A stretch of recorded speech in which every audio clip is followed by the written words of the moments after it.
بسم اللہ الرحمن الرحیم، السلام علیکم ورحمۃ اللہ وبرکاتہ۔ اللہم صلی علی محمد وعلی محمد، رب اشرح لی صدری ویسر لی امری واحلل عقدۃ من لسانی یفقہوا قولی، آمین۔ آج انشاءاللہ تعالی 8واں پارہ اور 8ویں سحری، آج 8واں پارہ شیخ صاحب سے سنیں گے۔ 8ویں پارے میں 7ویں پارے کی کنٹینیویشن جو سورہ مائدہ کی ہے وہ ہے کچھ حصے میں، اور اس کے بعد سورہ الاعراف۔ الاعراف کیا چیز ہے یہ بھی میں آپ سے عرض کرتا ہوں، لیکن سورہ مائدہ کے اندر اللہ تعالیٰ نے جن چیزوں کو اہمیت دی ہے، ظاہر ہے ہر چیز اہم ہے۔ وہ پہلی بات تو بڑی مختلف یہ ہے کہ اللہ تعالیٰ نے رسول پاک صلی اللہ علیہ وسلم کو تسلی دی ہے۔ تسلی کس بات پہ دی ہے کہ لوگ کہتے تھے کہ آپ معجزات دکھائیں، مثلا ایسے ایسے کرتب اور جادو کر کے دکھائیں جو کہ ہم نے نہ دیکھے ہوں۔ اللہ نے رسول سے کہا تو چھوڑ دے اس میجورٹی کو چھوڑ دے، تو صرف یہ دیکھ کہ جو قرآن ہے یہی ہمارا معجزہ ہے۔ اس کا مطلب کیا ہوا؟ جو ڈیڈکشن کرتے ہیں اس پہ شیخ صاحب بھی اور شیخ صاحب کے استاد بھی، وہ یہ کہ یہاں پہ اللہ نے بڑے واضح طور پہ بتا دیا ہے کہ ڈیموکریسی والی صورت نہیں ہے۔ جو صحیح چیز ہے، جو حق چیز ہے، وہ صرف اللہ ہی بتاتا ہے۔ لوگ ساری دنیا اس کے خلاف بھی ہو جائے تو اس سے کوئی فرق نہیں پڑتا۔ سو اللہ نے رسول پاک صلی اللہ علیہ وسلم کو یہی بتایا کہ قرآن جو ہے یہی معجزہ ہے۔ پھر اس کے بعد مشرکوں کی ایسی حرکتیں جو کہ انتہائی نامعقول تھیں، مثال کے طور پہ اپنی بیٹیوں کو دفن کر دینا، یا اس طرح کی باتیں کرنا جس میں چوپاہوں کو، جانوروں کو بھی انہوں نے بانٹا ہوا تھا، عورتوں کے لیے یہ جانور ہیں اور مردوں کے لیے یہ جانور ہے، مثال کے طور پہ یہ جانور آدمیوں کے لیے حلال ہیں اور عورتوں کے لیے حرام ہے۔ اس بات کی اللہ تعالیٰ نے نفی کی، اور پھر آخر میں اس سورہ مائدہ کے آخر میں 10 وصیتیں جو ہیں وہ کی اللہ تعالیٰ نے۔ یہ بہت زیادہ اہم بات ہے۔ پھر اس کے بعد سورہ الاعراف شروع ہو جاتا ہے۔ الاعراف کیا چیز ہے؟ الاعراف دوزخ اور جنت کے درمیان کی جگہ کو کہتے ہیں، یا اس کا نام رکھا ہوا ہے۔ یہاں پہ وہ لوگ ہوں گے جن کا حساب نہ ادھر کا برابر ہوا ہوگا نہ ادھر کا برابر ہوا ہوگا، وہ درمیان میں ہوں گے، لیکن اللہ تعالیٰ بہرحال اپنی رحمت کے صدقے میں الٹیمیٹلی ان کو لیکن یہ ایگزائٹمنٹ کا اور انگزائٹی کا لیول دیکھیے کہ وہ لوگ کس طرح سے گزاریں گے وہاں پہ، بس یہی سزا کافی ہوگی۔ پھر اللہ تعالیٰ ان کو جنت میں ڈال دے گا۔ پھر اللہ تعالیٰ نے 4 دفعہ سورہ الاعراف میں 4 دفعہ اے بنی آدم یعنی کہ ہمیں ایڈریس کیا، اے بنی آدم، 4 دفعہ اے بنی آدم کہا۔ ایک دفعہ جب کہا تو ہمیں لباس کا تقویٰ بتایا کہ لباس جو ہے یہ تمہارا ستر کیسے ڈھانپتا ہے، اور سب سے بہترین لباس جو ہے وہ تقوی کا لباس ہے۔ پھر اللہ تعالیٰ نے ابلیس کے فتنوں سے بچنے کے لیے، دیکھیے ہم کتنی باتیں آرگومنٹ کرتے ہیں لیکن ہمیں یہ اندازہ ہوتا ہے کہ یہ بات جو ہے یہ صحیح نہیں ہے، حق نہیں ہے، پھر بھی اس بات پہ یہ ابلیس کا، شیطان کا فتنہ ہوتا ہے۔ اللہ کہتا ہے کہ فتنوں سے بچو۔ پھر اللہ تعالیٰ نے جس چیز سے بچنے کے لیے کہا ہے وہ ہے اسراف۔ اسراف ہے ضرورت سے زیادہ پیسے کا شو آف کرنا، یا پیسے کا زیادہ خرچنا، یا کسی بھی چیز کا اسراف ہو سکتا ہے، اخلاق کا بھی اسراف ہو سکتا ہے، غرور کا بھی اسراف ہو سکتا ہے۔ پیسے کا اسراف خاص طور پہ اللہ نے منع کیا کہ یہ مت کرو، برابر رکھو۔ پھر اللہ تعالیٰ نے رسول کے جو ذکر کرتے ہیں یا رسول پاک صلی اللہ علیہ وسلم سے جو محبت کرتے ہیں، ان کے بارے میں بڑی خوبصورت بات کی۔ آپ اس کو تجربہ کر کے دیکھیے گا۔ اللہ کہتا ہے کہ جو رسول سے محبت کرتا ہے، جو اللہ سے محبت کرتا ہے، وہ ذکر کرتا ہے، جو ذکر کرتا ہے، جو ذکر کرتا ہے، اللہ اس کو خوف اور غم سے دور کر دیتا ہے۔ اللہ نہ اس کو خوف دیتا ہے اور نہ اس کو غم دیتا ہے۔ پھر واقعہ آتا ہے حضرت سلمان فارسی کا بھی ذکر کیا گیا، اس طرف اشارہ کیا گیا۔ حضرت ابو درداء جو تھے یہ بہت زیادہ عبادت کرتے تھے، انہوں نے شادی بھی کی، اور رات کو پھر بھی یہ نماز ہی پڑھتے رہے، اور عبادت رات بھر کرتے تھے، اور دن بھر روزہ رکھتے تھے، اور روز رکھتے تھے۔ تو حضرت سلمان نے فارسی نے ان کو پھر بتایا کہ دیکھو رسول پاک صلی اللہ علیہ وسلم نے ان چیزوں سے منع فرمایا، کوئی بھی چیز ایکسٹریم پہ نہیں کرتے۔ آپ رات کو عبادت بھی کرو، آپ کی بیوی کا بھی آپ پہ حق ہے، آپ کے بچوں کا بھی حق ہے، اور سب سے بڑھ کے آپ کا اپنا جسم، آپ کی اپنی آنکھیں، آپ کے اپنے نفس کا آپ پہ حق ہے۔ آپ وہ حقوق بھی پورے کریں، صرف اللہ کا ہی حق پورا نہیں کرنا۔ پھر صورتحال یہ ہے کہ اللہ نے توحید کے دلائل جو ہیں وہ بھی دیے، اور توحید کے دلائل میں اللہ نے یہ بتایا کہ دیکھیے 7 آسمان ہیں اور یہ بغیر کسی پلر کے ہیں، تو ذرا سوچا کرو۔ یہ جو سوچنے کی بات ہے یہ اللہ تعالیٰ نے بڑی تمہید کے ساتھ کہی ہے۔ اس لیے اللہ تعالیٰ قرآن میں کہتا ہے نا کہ جو سوچتے اور سمجھتے نہیں ہیں وہ اندھے اور بہرے بیل ہیں۔ یہ منافق میں، کافر میں اور مسلمان میں ایک بہت بڑا فرق ہے۔ مسلمان جو ہے وہ ڈیڈکشن کے ساتھ، علم کے ساتھ سوچتا ہے اور پھر توحید پر آتا ہے۔ شیخ صاحب سے اس کی تفسیر سنتے ہیں۔ نحمدہ ونصلی علی رسولہ الکریم، اما بعد، بسم اللہ الرحمن الرحیم۔ اللہم صلی علی محمد وعلی آل محمد وبارک وسلم رب اشرح لی صدری ویسر لی امری واحلل عقدۃ من لسانی یفقہوا قولی واجعل لی وزیرا من اہلی آمین یا رب العالمین۔ ناظرین کرام السلام علیکم ورحمۃ اللہ وبرکاتہ۔ تعلیمات قرآن سیریز میں آپ کو خوش آمدید کہتے ہیں۔ الحمدللہ قرآن حکیم کے ایک ایک پارے کے مضامین کا جائزہ، آیات کا تجزیہ، اہم ہدایات کا بیان، یہ اس سیریز کا خاصہ ہے، اور ہر نشست میں ایک پارے کے حوالے سے انہی امور پر گفتگو آپ کے سامنے رکھتے ہیں۔ آج انشاءاللہ قرآن حکیم کے 8ویں پارے کے تعلق سے گفتگو کریں گے۔ آئیے پروگرام کے آغاز میں سب سے پہلے تعارف آپ کے سامنے رکھتے ہیں۔ تعارف کے حوالے سے پہلی بات، قرآن کریم کے پارہ نمبر 8 کا مطالعہ جیسے کہ ذکر کیا گیا، مزید برآں سورۃ الانعام رکوع نمبر 14 تا سورۃ الاعراف رکوع نمبر 10، یہ قرآن حکیم کے 8ویں پارے میں جو رکوع سورۃ الانعام اور سورۃ الاعراف کے شامل ہیں ان کا ذکر ہوا۔ مزید برآں سورۃ الانعام آیت 111 تا سورۃ الاعراف آیت نمبر 87، یہ آیات ہیں جو 8ویں پارے میں شامل ہیں۔ انشاءاللہ انہی پر آج کے پروگرام میں گفتگو کریں گے۔ بات کو آگے بڑھاتے اور مقاصد مطالعہ آپ کی خدمت میں پیش کرتے ہیں۔ مقاصد مطالعہ سے مراد لرننگ آؤٹ کم ہے کہ کن باتوں کو ہم سیکھنے کی کوشش کریں گے۔ پہلی بات، پارہ نمبر 8 کی آیات کے مضامین کا جائزہ۔ ایک تو سورت کا اوورویو آپ کے سامنے ہم رکھتے ہیں، اور آیت با آیت انشاءاللہ ہر مرتبہ کی طرح آج بھی مضامین کا تجزیہ پیش کیا جائے گا۔ منتخب آیات کا مطالعہ، کچھ عملی ہدایات جو ہماری روزمرہ کی زندگی اور فرائض اور ذمہ داریوں سے متعلق ہوتی ہیں ان کا انتخاب کیا جاتا ہے، اور آخر میں مزید بیان ہے مقاصد مطالعہ کے ذیل میں زیر مطالعہ آیات میں بیان شدہ اہم اوامر و نواہی کا تذکرہ، وہ کام جن کے کرنے کی تلقین کی گئی اور جن سے روکا گیا ان کا بھی جائزہ آپ کے سامنے آیات کے حوالوں کے ساتھ پیش کیا جاتا ہے۔ بات کو آگے بڑھاتے ہیں۔ 8ویں پارے میں سورۃ الانعام ابھی جاری ہے، اس کے مضامین کا بنیادی طور پر تجزیہ پہلے بھی پیش کیا گیا تھا، دوبارہ آپ کے سامنے رکھتے ہیں۔ تذکیر بھی اعلیٰ اللہ، یہ ایک اہم موضوع ہے۔ اللہ کی نعمتوں اور نشانیوں کے بیان کے ذریعے یاد دہانی۔ دوسرا اہم موضوع، بنیادی ایمانیات۔ مکی صورت انعام اور مکی صورتوں کے بنیادی موضوعات، توحید، رسالت اور آخرت کا بیان اس صورت میں بھی ہے۔ اور آخری اہم بات مضامین کے تجزیے کے اعتبار سے ہے مشرکین سے دو ٹوک گفتگو، یعنی یہ سورۃ الانعام مکی دور کے آخر میں نازل ہوئی ہے، اور اتمام حجت کیا جا رہا ہے مشرکین مکہ پر، ان کے غلط عقائد کا رد بھی ہے، شرک کی نفی بھی کی گئی، اور دلائل کے ساتھ ان کے سامنے توحید کا سبق پیش کیا گیا ہے۔ ناظرین کرام، اس کے بعد چلتے ہیں سورۃ الانعام کی آیات کے تجزیے کی طرف۔ وہ آیات سورۃ الانعام کی جو 8ویں پارے میں شامل ہے، آئیے ان کا تجزیہ کرتے ہیں۔ سب سے پہلے سورۃ الانعام آیت نمبر 111، کافر معجزہ دیکھ کر بھی ایمان نہیں لائیں گے، سب کچھ ہی اگر ان کے سامنے پیش کر دیا جائے جیسے کہ تقاضا کرتے ہیں اللہ فرما رہے، تب بھی ایمان لا کر نہیں دیں گے۔ مراد ہر دھرمی پر یہ اتر آئے ہیں۔ اس کے بعد انعام آیت نمبر 112 تا 113، شیاطین خوشنما باتیں دھوکہ دینے کے لیے سجھاتے ہیں، یعنی شیاطین اور ان کے ایجنٹس اہل ایمان کو تو کوشش کرتے ہیں، لیکن یہاں ذکر ہے مشرکین کا کہ ان کو غلط باتیں سجھا کر حق سے دور ہی رکھتے اور یہ حق قبول بھی نہیں کر پاتے۔ پھر آیات 114 تا 115، صرف معبود برحق ہی نے عادلانہ احکامات عطا فرمائے اور وہ اللہ کی ذات ہے، تو غیروں کو چھوڑ کر ایک اللہ ہی کی عبادت کرو کہ اسی نے عادلانہ تعلیمات تمہارے لیے عطا فرمائیں۔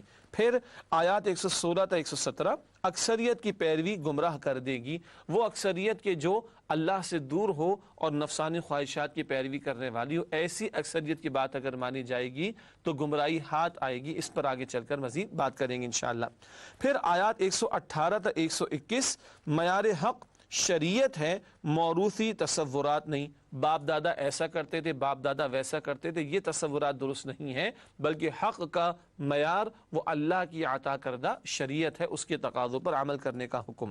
اس کے بعد آیت نمبر 122، غفلت کی زندگی بسر کرنے والا مردہ ہے، زندہ وہ ہے جو حق قبول کرے اور اس کے تقاضوں پر عمل کرے۔ پھر آیت نمبر 123 تا 124، بستی کے سردار بستی کے مجرم بن جاتے ہیں، یہ برائیاں اوپر سے نیچے کی طرف آیا کرتی ہیں، اور قوم کے مترفین خوشحال طبقات اکثر گناہوں کے اندر مبتلا ہوتے ہیں، اور پھر قوم بھی ان کے پیچھے چل پڑتی ہے۔ پھر آیات 125 تا 127، کون ہدایت پر ہے اور کون گمراہی پر، ہدایت دینے والی ذات اللہ کی، اور اللہ ہی کی ہدایت کی پیروی کرنے والا ہی ہدایت پر ہوگا۔ آیات 128 تا 129، انسانوں کی اکثریت ناکام ہوگی اکثریت اللہ کے عذاب میں مبتلا ہوگی۔ یہ بہت خطرناک بات ہے جو قرآن میں آتی ہے۔ اللہ تعالی ہم سب کو برے انجام سے محفوظ رکھے۔ پھر آیات 130 تا 135، اللہ کسی کو ناحق عذاب نہیں دے گا، جس کسی کو سزا ملے گی جو کوئی جہنم میں جا رہا ہوگا اپنے کرتوتوں کی وجہ سے۔ پھر آیات 136 تا 140، مشرک پنڈتوں کے من گھڑت فیصلے، جس بات کو چاہ حلال کر لیا، جس بات کو چاہ حرام کر لیا، جس جانور کے بارے میں طے کر دیا کہ اس کا گوشت حلال تو کہہ دیا حلال، تو لوگوں نے مان لیا، جس کو چاہ حرام کر دیا۔ یہ حلال و حرام کے اختیارات یہ معاذ اللہ ان کے پنڈتوں نے اپنے ہاتھ میں لے لیے تھے۔ پھر آیات 141 تا 144، پھلوں اور جانوروں میں اللہ کی قدرت کے شاہکار، اللہ کی معرفت کی نشانیاں ان جانوروں میں بھی ہیں اور ان پھلوں میں بھی ہیں، جن جانوروں کا گوشت اور دودھ استعمال کرتے ہو، جن پھلوں کو تم کھاتے ہو۔ آیات 145 تا 147، اللہ نے کن چیزوں کو حرام کیا ہے، وہ 4 باتیں ہیں، پہلے بھی ان کا ذکر آیا سورۃ المائدہ میں، یہاں بھی ہے، اور وہ ہے مردار اور بہتا ہوا خون اور سور اور ایسا ذبیحہ جس پر اللہ کے سوا کسی اور کا نام لیا جائے۔ آیات 148 سے 150، مشرکین کی خوشنما لیکن فریب کم دلیل، شیطان نے ان کو پٹی پڑھائی، لو مردار حرام ہے اور جس کو خود ذبح یہ کرتے ہیں وہ حلال ہے، اور جو مردار اس کو تو اللہ نے مارا وہ حرام ہے اور خود ذبح کرے وہ حلال ہے۔ یہ ایسی منطقیانہ باتیں سکھائی شیطان نے اور اہل ایمان کو صحیح بات سے ہٹانے کی مشرکین نے کوشش کی۔ آیات 151 تا 154، تورات کے احکامات عشرہ کی قرآنی تعبیر، بڑے اہم احکامات 10 کمانڈمنٹس جو تورات میں عطا کیے گئے ان کا تذکرہ اس مقام پر ہے، بعد میں اس پر بات بھی کریں گے انشاءاللہ۔ اس کے بعد سورۃ الانعام کی مزید جو آیات ہیں، آیات 155 تا 157، نزول قرآن مشرکین مکہ کے لیے اتمام حجت، یہ بار بار فرمائشی معجزے کا تقاضا اور مطالبہ کرتے، بتایا کہ اصل معجزہ قرآن حکیم ہے اور تم اس کے مثل کچھ پیش نہیں کر سکتے، اس کا مقابلہ نہیں کر سکتے، اسی کو مانو گے تو ہدایت ملے گی، اس کا انکار کرو گے تو عذاب کا شکار ہوگے۔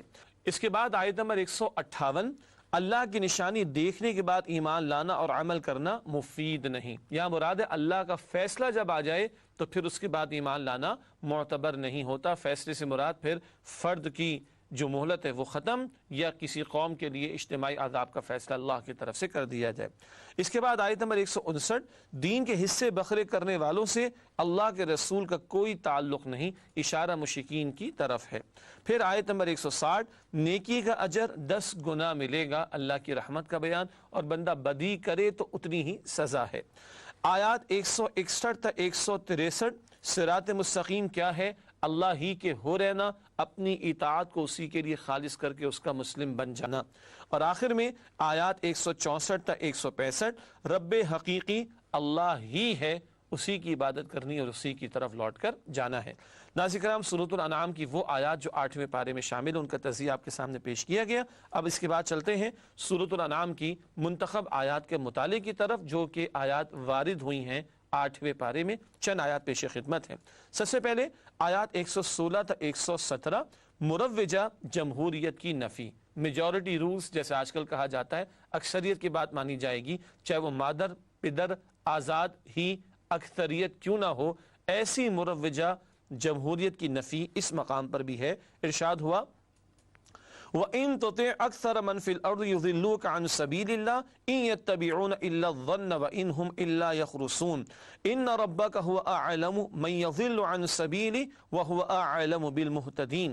یہ آیات 116 تا 117 سورۃ الانعام کی ترجمہ کرتے ہیں۔ اور اکثر لوگ جو زمین پر آباد ہیں گمراہ ہیں، اگر تم ان کا کہا مان لو گے تو وہ تمہیں اللہ کے راستے سے گمراہ کر دیں گے، یہ محض خیال کے پیچھے چلتے اور محض قیاس آرائیاں کرتے ہیں، بے شک آپ کا رب ان لوگوں کو خوب جانتا ہے جو اس کے رستے سے بھٹکے ہوئے ہیں، اور ان سے بھی خوب واقف ہے جو رستے پر چل رہے ہیں۔ یہ وہ اکثریت ہے جو اپنے خیالات کی پیروی کرتی ہے، گمان کی پیروی کرتی ہے، قیاس آرائیاں کرتی ہے، علم وحی کے مطابق بات نہیں کرتی۔ ایسوں کی بات اگر مانی جائے گی تو گمراہی کے سوا کچھ ہاتھ نہیں آئے گا۔ آج جو مروجہ جمہوریت ہے وہ بھی یہی کہ اکثریت جو بات کہے اس کو مانو، چاہے اکثریت کہے شراب کو حلال کر دو معاذ اللہ، ہم جنس پرستی کو حلال کر دو معاذ اللہ، اور اللہ کے احکامات کی پامالی کرے، ایسی اکثریت کی یہ باتیں ماننا جو اللہ اور اس کے پیغمبر علیہ السلام کی بات کے خلاف ہو، یہ جائز نہیں ہے۔ اس کی نفی قرآن نے اس مقام پر بھی فرمائی ہے۔ اس کے بعد اگلی آیت جس کا انتخاب کیا گیا سورۃ الانعام کی آیت نمبر 122 ہے، زندہ اور مردہ کی مثال۔ یہ افراد کے تعلق سے بات ہو رہی ہے۔ ارشاد ہوا أَوَمَنْ كَانَ مَيْتًا فَأَحْيَيْنَاهُ وَجَعَلْنَا لَهُ نُورًا يَمْشِي بِهِ فِي النَّاسِ كَمَنْ مَثَلُهُ فِي الظُّلُمَاتِ لَيْسَ بِخَارِجٍ مِنْهَا كَذَلِكَ زُيِّنَ لِلْكَافِرِينَ مَا كَانُوا يَعْمَلُونَ۔ ترجمہ، بھلا جو پہلے مردہ تھا پھر ہم نے اس کو زندہ کیا اور اس کے لیے روشنی کر دی جس کے ذریعے سے وہ لوگوں میں چلتا پھرتا ہے، کہیں اس شخص جیسا ہو سکتا ہے جو اندھیرے میں پڑا ہوا ہو اور اس سے نکل ہی نہ سکے۔ اسی طرح کافر جو عمل کر رہے ہیں وہ ان کے لیے مزین کر دیے گئے ہیں۔ ناظرین کرام، یہ ترجمہ ہے سورہ انعام کی آیت نمبر 122 کا۔ ایک شخص مردہ تھا، مراد اس کا دل مردہ تھا، اللہ نے ہدایت کی روشنی عطا فرما دی، قرآن کا نور عطا فرما دیا، اب وہ اس کے ساتھ لوگوں کے درمیان چلتا پھرتا ہے، ہدایت کو پھیلانے کی کوشش کر رہا ہے۔ کیا یہ اور وہ جو گمراہی میں اور اندھیروں میں پڑا ہوا ہو برابر ہو سکتے ہیں؟ قطعاً نہیں۔ اللہ ہمارے دلوں کو قرآن کے نور سے منور فرمائے اور معاشرے میں جو جہالت کی تاریکیاں ہیں قرآن کے نور سے ان تاریکیوں کو دور کرنے کی توفیق عطا فرمائے۔ اس کے بعد اگلی آیت ہے سورہ انعام کی آیت نمبر 145۔ حرام چیزیں کیا ہیں؟ ارشاد ہو رہا ہے قُلْ لَا أَجِدُ فِي مَا أُوحِيَ إِلَيَّ مُحَرَّمًا عَلَى طَاعِمٍ يَطْعَمُهُ إِلَّا أَن يَكُونَ مَيْتَةً أَوْ دَمًا مَسْفُوحًا أَوْ لَحْمَ خِنْزِيرٍ فَإِنَّهُ رِجْسٌ أَوْ فِسْقًا أُهِلَّ لِغَيْرِ اللَّهِ بِهِ فَمَنِ اضْطُرَّ غَيْرَ بَاغٍ وَلَا عَادٍ فَإِنَّ رَبَّكَ غَفُورٌ رَحِيمٌ۔ ترجمہ، کہہ دیجئے کہ جو احکام مجھ پر نازل ہوئے ہیں ان میں کوئی چیز جسے کھانے والا کھائے حرام نہیں پاتا سوائے اس کے کہ وہ مرا ہوا جانور یا بہتا خون یا سور کا گوشت، کہ یہ سب ناپاک ہیں، یا کوئی گناہ کی چیز ہو کہ اس پر اللہ کے سوا کسی اور کا نام لیا گیا ہو اور کوئی مجبور ہو جائے لیکن نہ تو نافرمانی کرے اور نہ حد سے باہر نکل جائے تو بے شک آپ کا رب بخشنے والا مہربان ہے۔ یہ آیت نمبر 145 کا ترجمہ، اور ایسی آیات اس کے علاوہ سورۃ البقرہ میں، المائدہ میں، سورۃ النحل میں بھی آئی ہیں۔ 4 باتوں کی حرمت کا ذکر بار بار ہے۔ اس کا کچھ لوگوں نے غلط مفہوم لے لیا کہ بس 4 ہی باتیں حرام ہیں، ایسا قطعاً نہیں۔ مشرکانہ ماحول میں 14 صدیوں پہلے یہ باتیں رائج تھیں کثرت سے، تو قرآن نے ذکر کیا۔ اور اگر آپ غور فرمائیں آج کے دور میں بھی بعض چیزیں میں سے وہ ہیں کہ جن کا کثرت سے دنیا کے لوگ استعمال کر رہے ہیں، تو آج بھی اس کی حرمت کا ذکر گویا کہ ہونا چاہیے، اور قرآن کی جب ہم تلاوت کریں گے تو ہو رہا ہوگا۔ مردار حرام ہے، چاہے جانور حلال تھا لیکن از خود مر گیا، ذبح نہ کر سکے، وہ حرام۔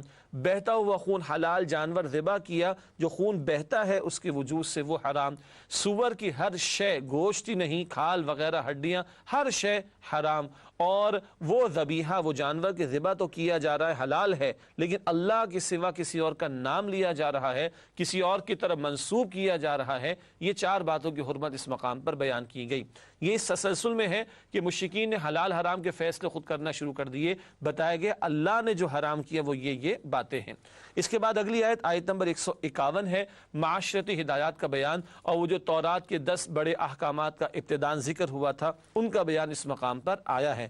معاشرتی ہدایات کے حوالے سے اس مقام پر بیان ہے، سورہ انعام آیت نمبر 151 ارشاد ہوا قُلْ تَعَالُوا أَتْلُ مَا حَرَّمَ رَبُّكُمْ عَلَيْكُمْ أَلَّا تُشْرِكُوا بِهِ شَيْئًا وَبِالْوَالِدَيْنِ إِحْسَانًا وَلَا تَقْتُلُوا أَوْلَادَكُمْ مِنْ إِمْلَاقٍ نَحْنُ نَرْزُقُكُمْ وَإِيَّاهُمْ وَلَا تَقْرَبُوا الْفَوَاحِشَ مَا ظَهَرَ مِنْهَا وَمَا بَطَنَ وَلَا تَقْتُلُوا النَّفْسَ الَّتِي حَرَّمَ اللَّهُ إِلَّا بِالْحَقِّ ذَلِكُمْ وَصَّاكُمْ بِهِ لَعَلَّكُمْ تَعْقِلُونَ۔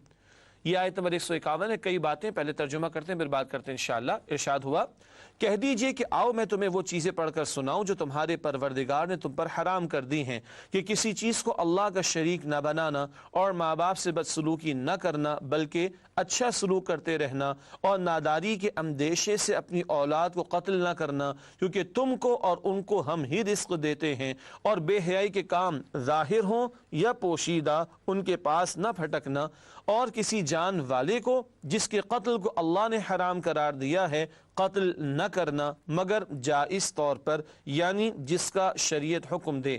ان باتوں کا وہ تمہیں ارشاد فرماتا ہے تاکہ تم سمجھو۔ ناظرین کرام، سورۃ الانعام کی منتخب آیات کے مطالعے کے بعد اب چلتے ہیں اوامر و نواہی کے بیان کی طرف، یعنی 8واں پارہ سورہ انعام کی وہ آیات جو 8ویں پارے میں داخل ہیں، ان میں آنے والے اوامر یعنی ڈوز کا بیان۔ چند باتیں ہیں۔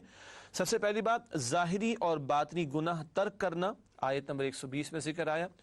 پھلوں اور فصلوں پر عشر ادا کرنا، مال پر زکوٰۃ، فصلوں پر عشر ادا کرتے ہیں، اس کا ذکر آیت نمبر 141۔ والدین سے حسن سلوک، آیت نمبر 151۔ یتیم کے مال کی عمدگی سے حفاظت، آیت نمبر 152۔ ناپ تول ٹھیک کرنا، آیت نمبر 152۔ عدل کی بات کہنا، آیت نمبر 152۔ اللہ کے عہد کو پورا کرنا، آیت نمبر 152۔ صراط مستقیم کی پیروی، آیت نمبر 153 میں اس کی تلقین ہے۔ قرآن حکیم کی پیروی کرنا، آیت نمبر 155۔ اللہ تعالیٰ کی فرما برداری اختیار کرنا، آیت نمبر 163۔ یہ اوامر کا بیان تھا۔ نواہی کا بیان یعنی ڈونٹس کا بیان آپ کے سامنے رکھتے ہیں سورہ انعام کی ان آیات سے جو 8ویں پارے میں ہیں۔ اس حوالے سے سب سے پہلی بات، دھوکہ دہی کے ذریعے حق سے روکنا، آیت نمبر 112۔ انکار آخرت، آیت نمبر 113، یعنی یہ حرکتیں منع ہیں۔ اپنے برے کاموں کو اچھا سمجھنا، آیت نمبر 113، یہ حرکت مشرکین کی تھی، آج نہ جانے کیا کچھ ہے۔ اللہ کے سوا کسی اور کو حاکم ماننا، آیت نمبر 114۔ آیات الہی میں شک کرنا، آیت نمبر 115۔ حق کے بارے میں لوگوں کی بات ماننا، آیت نمبر 116۔ اللہ کی نہیں مان رہے، مخلوق کی مان رہے۔ حلال کو حرام کر لینا، آیت نمبر 119، مشرکین کی یہ حرکتیں تھیں۔ ناجائز ذبیحے کا گوشت کھانا، آیت نمبر 121۔ دنیا کی زندگی میں کھو جانا، آیت نمبر 130۔ ہم بھی جائزہ لے لیں۔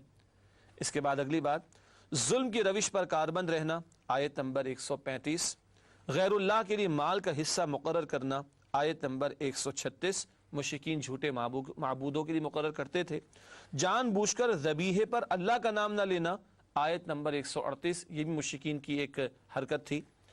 حلال اور حرام کے خود ساختہ فیصلے، آیت نمبر 139۔ اور آج تو سیکولرزم کے نام پر، سو کالڈ ڈیموکریسی کے نام پر اللہ کی شریعت کو ہی پامال کیا جا رہا ہے، معاذ اللہ۔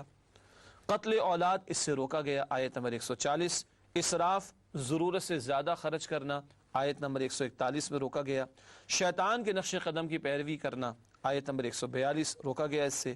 اللہ پر جھوٹ باندھنا، آیت نمبر 144۔ مردار، خون، سور اور ناجائز ذبیحہ استعمال کرنا، آیت نمبر 145۔ گناہوں کو اللہ کی مشیت قرار دینا، آیت نمبر 148۔ مشرک کہتے اللہ نہ چاہتا تم شرک نہ کرتے، کوئی اللہ کی طرف منسوب کر رہے، استغفر اللہ۔ جھوٹ اور منکرین آخرت لوگوں کی پیروی، آیت نمبر 150۔ شرک، آیت نمبر 151۔ مفلسی کے ڈر سے اولاد کا قتل، آیت نمبر 151۔ فواحش کے قریب جانا، آیت نمبر 151، چاہے کھلی ہوں بے حیائی کی باتیں یا پوشیدہ بات کر چکے۔ قتل ناحق، آیت نمبر 151، اس میں روکا گیا۔ لوگوں کو اللہ کی آیات سے روکنا، آیت نمبر 157۔ دین میں تفرقہ کرنا، آیت نمبر 159۔ آج ہمارے معاشرے کی حالتیں کیا ہیں اندازہ کیا جا سکتا ہے۔ اللہ کے سوا کسی اور کو رب بنانا، آیت نمبر 164، اس سے منع کیا گیا۔ ناظرین کرام، اوامر و نواہی کا بیان بھی مکمل ہوا۔ ایک وقفہ لیتے ہیں اور اس کے بعد سورۃ الاعراف کے مضامین کا تجزیہ اور جائزہ آپ کے سامنے رکھیں گے۔ السلام علیکم ورحمۃ اللہ وبرکاتہ۔ السلام علیکم ورحمۃ اللہ وبرکاتہ۔ ناظرین کرام، پروگرام تعلیمات قرآن میں آپ کو خوش آمدید کہتے ہیں، اور وقفے سے پہلے سورۃ الانعام کے تعلق سے گفتگو مکمل ہوئی۔ سورۃ الاعراف کا آغاز کرنے سے قبل ہمیشہ کی طرح ربط صورت پہلے آپ کے سامنے رکھیں گے۔ ایک صورت کی تکمیل اور دوسری صورت کا آغاز ہے۔ ربط صورت کے حوالے سے نوٹ فرمائیے گا، سورۃ الانعام اور سورۃ الاعراف کے مضامین میں خاصی مطابقت ہے۔ مکی صورتیں ہیں دونوں، اور مکی دور کے آخر میں نازل ہوئیں۔ مشرکین کے تعلق سے دو ٹوک باتیں آ رہی ہیں، یہ بنیادی طور پر یکساں موضوعات دونوں صورتوں کے ہیں۔ آگے مزید لکھا ہے ہم نے، سورۃ الانعام میں تذکیر بآلاء اللہ پر زور ہے، جبکہ سورۃ الاعراف میں تذکیر بایام اللہ پر۔ تذکیر بآلاء اللہ، اللہ کی نعمتوں کے بیان کے ذریعے یاد دہانی، اور اب سورۃ الاعراف میں تذکیر بایام اللہ، بڑے بڑے ایام جن میں اللہ نے بڑے بڑے فیصلے فرمائے، ان کا تذکرہ کر کے یاد دہانی کرائی جا رہی ہے، نصیحت کی جا رہی ہے۔ اس کو تذکیر بایام اللہ کہتے ہیں۔ آخری نقطہ ربط سورت کے حوالے سے، سورۃ الانعام میں ہلاکت اقوام کا مختصراً ذکر آیا تھا، سورۃ الاعراف میں 6 اقوام کی ہلاکت کا تفصیلی بیان ہے، اور یہ پچھلی اقوام کی ہلاکتوں کا بیان عبرت کے لیے ہے، مشرکین کو دو ٹوک انداز میں سمجھایا جا رہا ہے۔ انعام میں مختصر ذکر تھا، اعراف میں 6 اقوام کا تفصیلی بیان آئے گا جو اللہ کے عذاب میں مبتلا کی گئیں۔ ناظرین کرام، اس کے بعد اب سورۃ الاعراف کے مضامین کا تجزیہ آپ کے سامنے پیش کرتے ہیں ایک اوور ویو کی صورت میں، پھر آیات کے حوالے سے تجزیہ آپ کے سامنے رکھا جائے گا۔ سورۃ الاعراف کے مضامین کا تجزیہ، آیات 1 تا 10، یہ بھی گروپس کی صورت میں ہم آیات کا ذکر آپ کے سامنے کر رہے ہیں۔ پہلی 10 آیات سورہ مبارکہ کے مضامین کا اشاریہ یعنی انڈیکس، اس مقام پر پہلی 10 آیات میں اللہ کی قدرتوں اور نشانیوں کا ذکر بھی ہے اور اقوام کے تعلق سے بھی مختصر گفتگو آئی ہے۔ پھر آیات 11 تا 35 ازل کا بیان، آدم علیہ السلام کی تخلیق اور ان کا واقعہ اور قصہ بیان کیا گیا جس سے کہ انسانیت کا سلسلہ شروع ہوا، اس کو ازل کہا جا رہا ہے۔ آیات 36 تا 58 ابد کا بیان، ابد سے مراد آخرت ہے، وہاں جنت والوں کا ذکر ہے، جہنم والوں کا بیان ہے، اصحاب اعراف کا ذکر بھی ہے۔ آیات 36 تا 58 یہ ابد کا آخرت کا بیان۔ آیات 59 تا 141 6 اقوام کی داستان کا بیان، سابقہ 6 اقوام کا ذکر، نوح علیہ السلام، ہود علیہ السلام، صالح علیہ السلام کی اقوام، لوط علیہ السلام اور شعیب علیہ السلام کی اقوام، اور موسیٰ علیہ السلام بھیجے گئے تھے فرعون اور آل فرعون کی طرف، ان کا تذکرہ بھی ہوگا، اور بنی اسرائیل کا بیان بھی آئے گا۔ یہ 6 رسولوں کی اقوام کا تذکرہ اس مقام پر قدر وضاحت سے آیا ہے۔ پھر آیات 142 تا 171 تاریخ بنی اسرائیل کے اہم واقعات، اسی میں وہ مچھلیوں والا، اصحاب سبت والا، ہفتے کے دن والا واقعہ بھی مشہور واقعہ اسی مقام پر بیان ہوا۔ پھر آیات 172 تا 179 ازل، ابد اور درمیانی عرصے کے واقعات کا بیان، ازل کا بھی تاریخ انسانی کا آغاز، ابد کا بیان آخرت کا، اور درمیانی عرصے کی کچھ واقعات کا ذکر بھی ان آیات میں آیا ہے۔ اور بالکل آخر میں آیات 180 تا 206 عبرت و موعظت کا بیان، اہل ایمان کے لیے بھی اہم ہدایات ہیں اور مشرکین کے لیے بھی دو ٹوک انداز میں گفتگو اللہ نے عطا فرمائی۔ ناظرین کرام، یہ تو آیات کے گروپس کے اعتبار سے ایک موضوعاتی تجزیہ آپ کے سامنے رکھا گیا تاکہ سورت کے مضامین ایک اوور ویو کی شکل میں ہمارے سامنے آ جائیں۔ اب ہمیشہ کی طرح سورۃ الاعراف کی آیات کا تجزیہ پیش کرتے ہیں جس میں ایک ایک دو دو تین تین آیات کا تجزیہ ایک موضوع کے اعتبار سے آپ کے سامنے رکھا جاتا ہے۔ سب سے پہلے تجزیے کے اعتبار سے سورہ اعراف آیات 1 تا 10، سورہ مبارکہ کے مضامین کا اشاریہ یعنی انڈیکس، اللہ تعالیٰ کی قدرتوں کا ذکر بھی ہے، ازل اور ابد کی طرف اشارہ بھی، اور سابقہ اقوام کی داستانوں کی طرف اشارہ بھی، بعد میں تفصیلات آئیں گی۔ اس بات کو دوبارہ ہم نے آپ کے سامنے پیش کیا کہ یہ ایک انڈیکس کی صورت میں آیات ہمیں دکھائی دیتی ہیں۔ پوری صورت کا ایک اوور ویو ابتدائی 10 آیات میں آتا ہے۔ آیات 11 تا 25 قصہ آدم و ابلیس، آدم علیہ السلام کا واقعہ اس مقام پر آیا ہے، اور کم از کم بلکہ 7 ہی مرتبہ پورے قرآن حکیم اس واقعے کو بیان کیا گیا، اور ہر مرتبہ کوئی نہ کوئی نئی بات ہمارے سامنے آتی ہے۔ کچھ باتوں کا ذکر بعد میں کریں گے انشاءاللہ۔ پھر آیات 26 تا 28 لباس میں تقوی اختیار کرو، تقوی خوف خدا کو کہتے ہیں۔ ظاہر کا لباس تو آدمی صاف ستھرا رکھتا ہے، باطن کو بھی صاف ستھرا رکھنا ہے، اس پر بعد میں بات بھی ہوگی انشاءاللہ۔ آیات 29 تا 30 اللہ عدل کا حکم دیتا ہے، اور اللہ ہی کی تعلیم سے عدل میسر آ سکتا ہے۔ پھر آیات 31 تا 32 حلال اشیاء کو حرام سمجھ لینا زہد نہیں، یعنی یہ کوئی تقوی یا دینداری نہیں ہے کہ حلال چیزوں کو بھی آدمی چھوڑ دے، اصل بات ہے کہ اللہ سبحانہ وتعالیٰ کے احکامات پر عمل کیا جائے۔ پھر آیت نمبر 33 بے حیائی حرام ہے، خواہ ظاہر ہو یا پوشیدہ، یہ بات سورۃ الانعام کے آخر میں بھی آئی تھی۔ آیت نمبر 34 ہر قوم پر زوال آئے گا، بہرحال ہر ایک کو فنا بھی ہونا ہے سوائے اللہ کی ذات کی۔ آیات 35 سے 36 وحی کی پیروی ہی میں بھلائی ہے۔ آیات 37 تا 39 دنیا و آخرت کا برا انجام، یعنی برے لوگ جنہوں نے وحی کو فراموش کیا، دنیا میں بھی برا انجام اور آخرت میں ان کا برا انجام ہوگا۔ آیات 40 تا 41 اللہ کی آیات کو جھٹلانے والے کبھی جنت میں داخل نہ ہوں گے، اللہ اس برے انجام سے ہماری حفاظت فرمائے۔ آیات 42 تا 43 اہل جنت کی عزت افزائی کا ذکر کہ اللہ کہے گا تمہیں ہم نے وارث بنا دیا جنت کا، ہمیشہ تم اس میں رہو گے۔ آیات 44 تا 45 اہل جنت کی اہل جہنم سے گفتگو، جنت والے پوچھیں گے کیوں تم جہنم میں چلے گئے، وہ وجوہات بتائیں گے۔ پھر آیات 46 تا 49 اصحاب اعراف کا تذکرہ، یہ نہ جنت میں ہیں نہ جہنم میں، درمیان میں کسی بلند جگہ پر ہیں اور یہ دونوں طرف دیکھ رہے ہوں گے، تفاسیر میں تفصیل آتی ہے۔ آیات 50 تا 53 اہل جہنم کی اہل جنت سے گفتگو، اور اہل جہنم کہہ رہے ہوں گے تھوڑا پانی تو دے دو، کچھ تو ہماری مصیبت کم ہو جائے، کہہ دیا جائے گا کچھ نہیں ہے، اب جہنم میں پڑے سڑتے رہو۔ اللہ ہم سب کو جہنم کے عذاب سے محفوظ رکھے۔ آیت نمبر 54 حقیقی رب صرف اور صرف اللہ ہے، جب رب وہ ہے حقیقی تو معبود بھی وہی ہے، عبادت بھی اسی کی جائے۔ آیات 55 تا 56 دعا کے آداب، اس کا ذکر بعد میں بھی کریں گے انشاءاللہ۔ پھر آیات 57 تا 58 بارش میں ہدایت کا سامان، یہ بارش بھی اللہ کی قدرت کا بہت بڑا نمونہ ہے اور شاہکار۔ آیات 59 تا 64 قوم نوح کی داستان، یہ مشرک قوم تھی، عذاب میں مبتلا کی گئی۔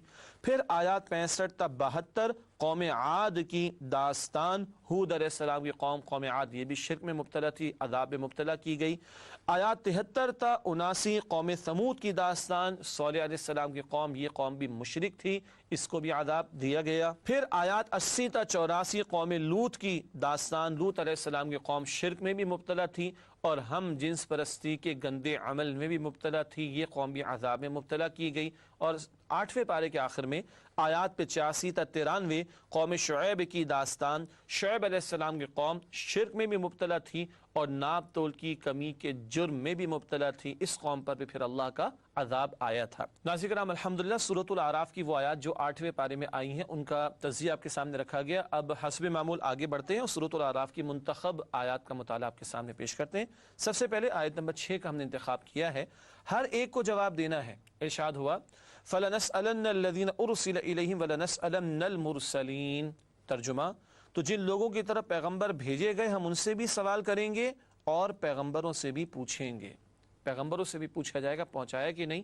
حجۃ الوداع کا موقع ذہن میں رکھیے، اللہ کے پیغمبر علیہ السلام نے پہنچایا، صحابہ سے گواہی لی، اللہم اشہد عرض کر کے عرض کیا اللہ آپ بھی گواہ رہیے میں نے پہنچا دیا۔ وہ تو گواہی دے گئے، لے گئے اور اللہ کو گواہ بنا گئے۔ ہمارے پاس قرآن موجود ہے، ہمارے پاس اللہ کا دین موجود ہے، ہم سے بھی پوچھا جائے گا کیا تم نے کیا، سوچئے ہم تیار ہیں اس سوال کے لیے۔ اگلی آیات ہیں سورہ اعراف آیات 8 اور 9، اعمال کا حساب برحق ہے۔ ارشاد ہوا والوزن یومئذ الحق فمن ثقلت موازینہ فاولئک هم المفلحون ومن خفت موازینہ فاولئک الذین خسروا انفسهم بما كانوا بآیاتنا یظلمون۔ ترجمہ، اور اس روز اعمال کا وزن کیا جانا برحق ہے، تو جن لوگوں کے اعمال کے وزن بھاری ہوں گے وہ تو نجات پانے والے ہیں، اور جن کے وزن ہلکے ہوں گے تو یہی لوگ ہیں جنہوں نے اپنے آپ کو خسارے میں ڈالا اس لیے کہ ہماری آیتوں کے بارے میں بے انصافی کرتے تھے۔ اعمال نیک اگر زیادہ اور بھاری ہیں انشاءاللہ کامیابی ہے، اور اگر کم ہیں اور بدی اور گناہ کا بوجھ زیادہ ہے تو ناکامی ہے۔ ہم کیا جمع کر رہے ہیں دی بینک آف اللہ میں، آخرت کے اکاؤنٹ میں کیا جمع کر رہے ہیں، غور کرنے کی ضرورت ہے۔ اعمال کا وزن ہوگا، آج ہم بالنگ کی سپیڈ بھی ناپ لیتے ہیں، بدن کا ٹیمپریچر بھی ناپ لیتے ہیں، ہوا کا پریشر بھی ناپ لیتے ہیں، اعمال تو پیش ہوں گے، اللہ نیتیں بھی کھول کر رکھ دے گا، اللہ ہم سب کے حساب کو آسان فرمائے۔ اس کے بعد اگلی آیت ناظرین کرام سورۃ الاعراف آیت نمبر 23، عاجزانہ دعا، آدم اور حوا علیہ السلام کی مشہور دعا۔ قال ربنا ظلمنا انفسنا وان لم تغفر لنا وترحمنا لنكونن من الخاسرین۔ ترجمہ، آدم و حوا دونوں عرض کرنے لگے کہ پروردگار ہم نے اپنی جانوں پر ظلم کیا اور اگر تو ہمیں نہیں بخشے گا اور ہم پر رحم نہیں کرے گا تو ہم خسارہ پانے والے ہو جائیں گے۔ مشہور دعا ہے۔ آدمیت کیا ہے؟ خطا ہو جائے اعتراف کر لو، جھک جاؤ، اللہ معاف فرما دیتا ہے۔ جھکنا اللہ کو اتنا پسند کہ یہ الفاظ بھی اللہ نے سکھائے ہیں، سورہ البقرہ میں اس کی طرف اشارہ ہے۔ اور شیطنت کیا ہے؟ گناہ کر کے اڑ جانا، جسٹیفیکیشن دینا، تو اللہ تعالیٰ نے راندہ درگاہ کیا، اپنی رحمت سے ہمیشہ کے لیے دور کر دیا۔ یہ دعا ہمیں ہمارے معمولات میں شامل بھی کرنی چاہیے اور جھکنے اور معافی مانگنے اور توبہ کرنے کی روش اختیار کرنی چاہیے۔ اگلی آیت نمبر 26 کا ہم نے انتخاب کیا ہے، لباس کی اہمیت۔ ارشاد ہوا یا بنی آدم قد انزلنا علیکم لباسا یواری سوآتکم وریشا ولباس التقوی ذالک خیر ذالک من آیات اللہ لعلہم یذکرون۔ ترجمہ، اے بنی آدم، ہم نے تم پر لباس اتارا کہ تمہارا ستر ڈھانکے اور تمہارے بدن کو زینت دے، اور جو پرہیزگاری کا لباس ہے وہ سب سے اچھا ہے۔ یہ اللہ کی نشانیاں ہیں تاکہ لوگ نصیحت پکڑیں۔ دو لباس بیان ہوئے، ایک ظاہر کا ایک باطن کا۔ ظاہر کا بھی ضروری ہے، اور جسم کو ڈھانپنا یہ فطرت انسانی میں شامل ہے۔ آدم علیہ السلام کے قصے میں یہ بات بار بار قرآن حکیم میں ذکر کی گئی۔ یہاں یہ بھی بتایا یہ تمہارے جسم کو ڈھانپنے کا اور زینت کا ذریعہ بھی ہے۔ لباس انسان کا زیور ہے، صرف عورت نہیں، مرد کا بھی زیور ہے۔ انسانوں اور جانوروں میں تمیز، بہت بنیادی تمیز لباس سے ہی ہوتی ہے۔ باقی جو لوگ کہتے ہیں کہ ایڈوانسمنٹ کا دور ہے اس لیے لباس کم ہے، تو بھائی پھر جانور زیادہ ایڈوانسڈ ہیں کہ وہ لباس کچھ بھی نہیں پہنتے، یہ بے وقوفی کی بات ہے۔ اللہ فرماتے ہیں ہم نے اتارا، نازل کیا، بڑے اہتمام سے اللہ نے لباس کی توجہ دلائی ہے۔ مزید فرمایا کہ تقوی کا لباس، باطن کا بھی پاک ہونا ضروری ہے۔ باطن پہ دھبے لگ جائیں تو باطن خراب، اور باطن خراب تو ظاہر بھی برباد ہو سکتا ہے۔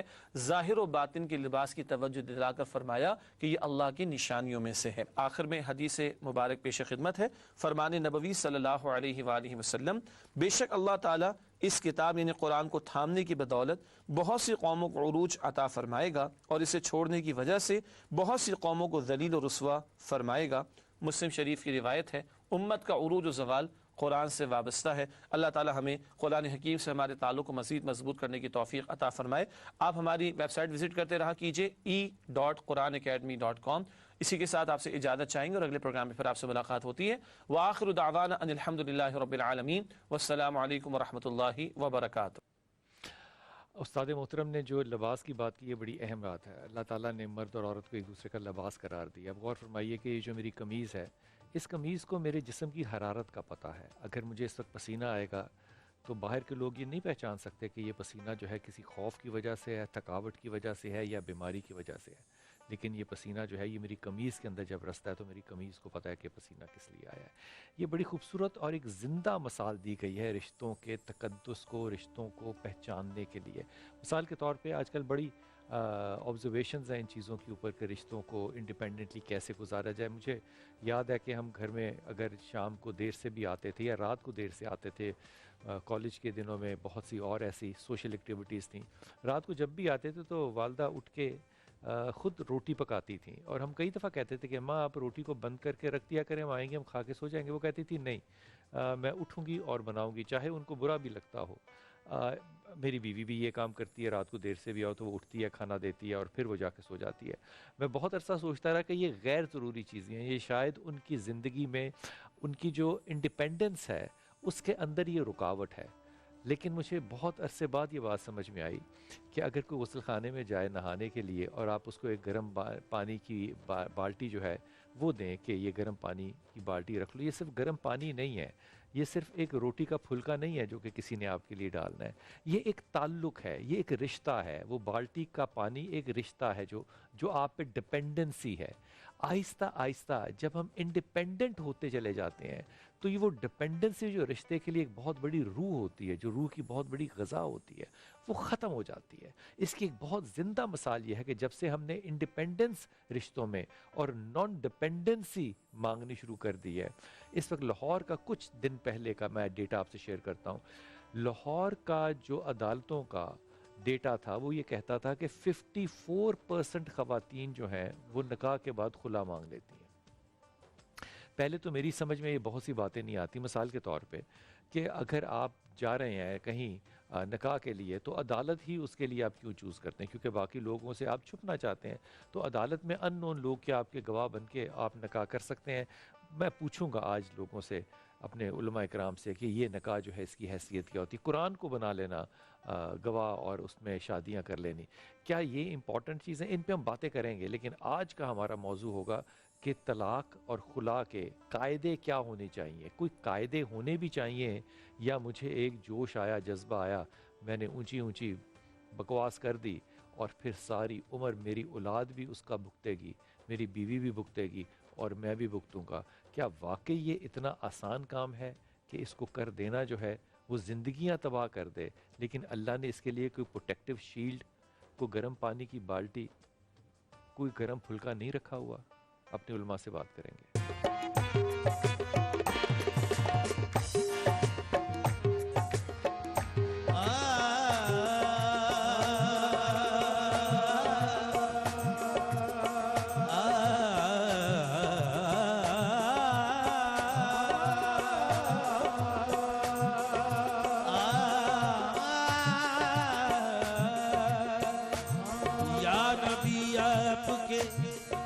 جلوے میں وہ رانائی ہے، دیکھنے پر بھی میری آنکھ تمنائی ہے، دیکھنے پر بھی میری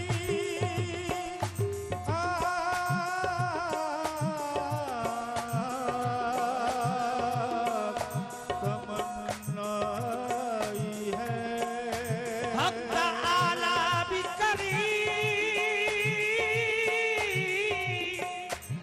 اور محمد بھی کریم، دو کریموں میں گنہگار کی بن آئی ہے. کہاں؟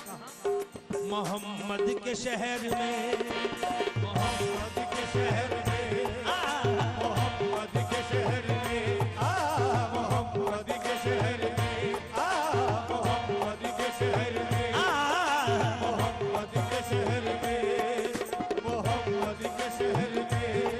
دکھ درد علم سب کٹتے ہیں، دکھ درد علم سب کٹتے ہیں، حسنین کے صدقے بٹتے ہیں محمد کے شہر میں، محمد کے شہر میں، محمد کے شہر میں، محمد کے شہر میں، محمد کے شہر میں، محمد کے شہر میں. کیوں آ کے رو رہا ہے، کیوں آ کے رو رہا ہے محمد کے شہر میں، محمد کے شہر میں، محمد کے شہر میں، محمد کے شہر میں. کیوں آ کے رو رہا ہے محمد کے شہر میں، کیوں آ کے رو رہا ہے محمد کے شہر میں، کیوں آ کے رو رہا ہے محمد کے شہر میں. ہر درد کی دوا ہے، ہر درد کی دوا ہے محمد کے شہر میں، محمد کے شہر میں، محمد کے شہر میں، محمد کے شہر میں. کیا بات ہے اس شہر کی، اس شہر جیسا شہر ہی نہیں ہے. تو شاعر نے کس طرح نبھایا ہے. بلال بھائی کی اور تمام بھائیوں کی توجہ چاہوں گا. میرے بارے میں بھی ارشاد کیا جائے گا، میرے بارے میں بھی ارشاد کیا جائے گا، دل ناشاد کو بھی شاد کیا جائے گا، دل ناشاد کو بھی شاد کیا جائے گا. میں اسی آس پہ جیتا ہوں مدینے والے، میں اسی آس پہ جیتا ہوں مدینے والے. ایک بار اور مجھے یاد کیا جائے گا محمد کے شہر میں، محمد کے شہر میں، محمد کے شہر میں، محمد کے شہر میں. ہاتھ میں تسبیح بغل میں مصلی، ہاتھ میں تسبیح بغل میں مصلی، لب پہ جاری اللہ اللہ، لب پہ جاری اللہ اللہ. حج سے جو پہنچی بیت اللہ، حج سے جو پہنچی بیت اللہ، اور پکاری اے میرے اللہ، اور پکاری اے میرے اللہ. تو گدا کو جو نوازے تو شہنشاہ بنے، اور چاہے یتیموں کو پیمبر کر دے، اور چاہے تو یتیموں کو پیمبر کر دے. تو غیب سے رضا آتی ہے میرے پاس تو وحدت کے سوا کچھ بھی نہیں، ہے میرے پاس تو وحدت کے سوا کچھ بھی نہیں. آجا لینا ہے جو بھی لے لے محمد کے شہر میں، محمد کے شہر میں، محمد کے شہر میں، محمد کے